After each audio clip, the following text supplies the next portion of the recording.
Assalamualaikum warahmatullahi wabarakatuh. Anak-anakku sekalian, mari kita awali pelajaran keilmuan ini dengan bacaan Bismillahirrahmanirrahim. Ya, semoga dengan bacaan basmalah tadi materi yang Pak Uni sampaikan bisa diterima dengan baik dan bisa juga bermanfaat untuk kemudian hari. Anak-anak sekalian, bahwa materi ke-NU-an bab pertama yaitu tentang pondok pesantren. Pengertian daripada pesantren.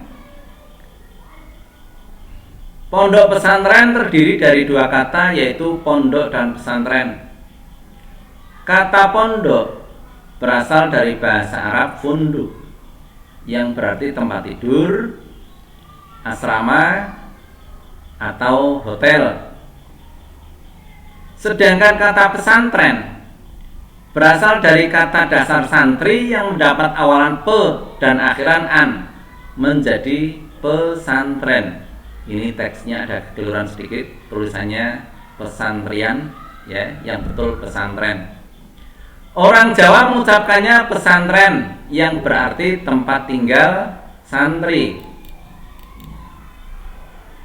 Dalam ilmu pendidikan Islam, pondok pesantren didefinisikan sebagai lembaga pendidikan untuk mempelajari, memahami, dan mendalami, mengamalkan ajaran Islam dengan menekankan pentingnya moral keagamaan sebagai pedoman perilaku sehari-hari.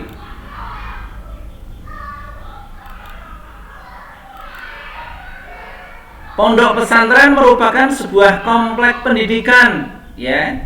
Jadi di pondok pesantren ini merupakan kompleks pendidikan yang memiliki 5 unsur atau elemen pokok, yaitu yang pertama kiai. Kiai merupakan cikal bakal dan unsur paling pokok dari sebuah pondok pesantren. Ia mempunyai peranan yang sangat penting dan menentukan. Selain sebagai guru atau mu'alim yang mengajarkan ilmu agama Islam, kiai merupakan pemimpin yang menentukan arah, bentuk, dan corak pendidikan di pesantrennya. Itulah sebabnya pertumbuhan, perkembangan, dan keberlangsungan hidup suatu pondok pesantren sangat tergantung kepada kemampuan pribadi kiai dalam mengelolanya. Yang kedua, adanya santri. Santri adalah pelajar di pondok pesantren, ya. Kalau di madrasah, di sekolah, ini biasanya disebut dengan siswa. Kalau di pondok pesantren, ini biasa disebut dengan santri. Santri adalah para pelajar di pondok pesantren guna menyerahkan diri kepada kiai.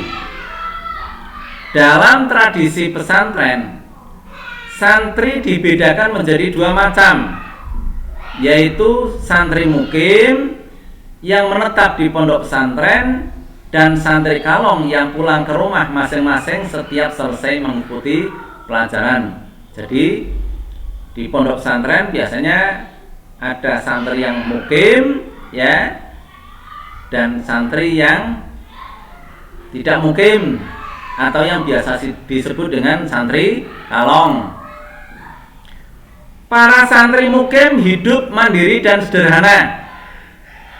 Mereka mengurus keperluannya sendiri, mulai dari mencuci, ya, memasak, ya, berpenampilan sederhana, ya, tidak bermake up yang berlebihan, ya, baju sederhana, ya, atau hal-hal pakaian ini tetap sederhana. Hormat kepada kiai dan selalu riyadhah melaksanakan amaliyah sunnah seperti puasa sunnah Senin dan Kamis, ya, dan sholat malam. Pola hidup para santri diliputi suasana keagamaan, keikhlasan, dan kedisiplinan di bawah pengawasan kiai dan para ustadz atau yang biasa disebut dengan guru.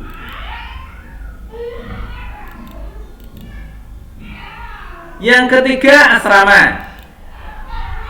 Ini bentuk asrama. Setiap pondok pesantren mempunyai bentuk masing-masing sesuai dengan bentuk pesantren itu sendiri, ya. Asrama memiliki 3 fungsi utama, yaitu sebagai tempat tinggal para santri, tempat belajar, dan tempat latihan hidup mandiri.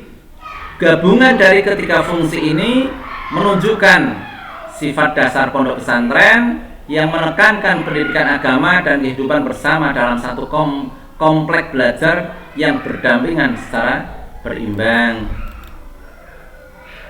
Yang keempat, masjid. Masjid merupakan unsur yang tidak dapat dipisahkan dengan pesantren dan merupakan tempat paling tepat untuk mendidik santri. Selain berfungsi sebagai tempat praktek sholat, ya, sholat 5 waktu, khutbah, dan sholat Jumat, masjid juga berfungsi sebagai tempat pembelajaran kitab. Biasanya penetapan waktu belajar dikaitkan dengan waktu menunaikan sholat fardu, baik sebelum atau sesudahnya.